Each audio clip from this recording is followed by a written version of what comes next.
Après la clôture d'une première journée riche en spectacles, place désormais à l'acte 2 des phases de poule de la prestigieuse Ligue des Champions. C'est mardi et mercredi 1er et 2 octobre 2019. Ce mardi, le FC Bruges de Mbaye Diagne, Krépin Diatta et Mamadou Sagna, tous retenus dans le groupe de performance, défiaient le Real de Madrid au Santiago Bernabéu. Et le moins que l'on puisse dire, c'est qu'ils ont failli créer la surprise. Après avoir mené 2-0 en première période grâce notamment à un doublé de l'attaquant nigérian Bonaventure Denise, Krépin Diatta et ses partenaires croyaient avoir fait le plus dur, mais en seconde période, les merengues réduisent leur avance à néant sur 2 coups de tête de Sergio Ramos et de Casemiro.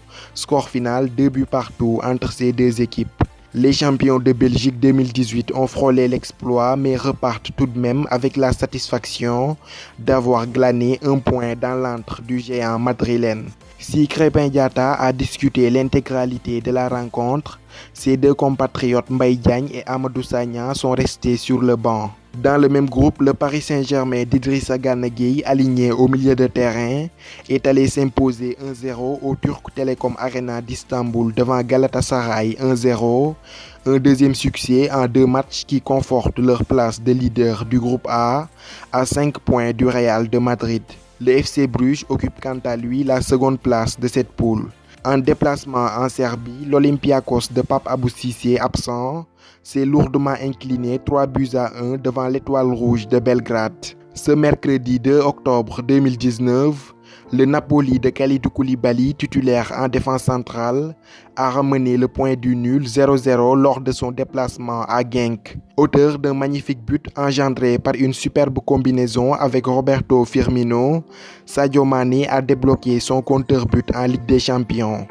Opposé aux Autrichiens du Red Bull Salzbourg, les Reds de Liverpool ont dans un premier temps mené 3-0 et se sont fait rejoindre au score 3-3 avant de l'emporter difficilement 4-3 grâce notamment à un doublé de l'Égyptien Mohamed Salah.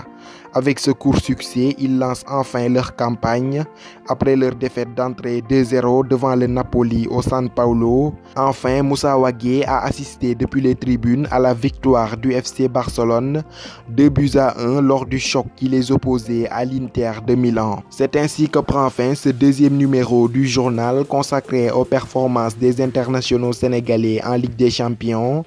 Rendez-vous à très bientôt pour de nouvelles vidéos. D'ici là, portez-vous bien. Et n'oubliez pas de vous abonner à Foot Galsen 10 pour ne rien rater de l'actualité du football sénégalais. À bientôt.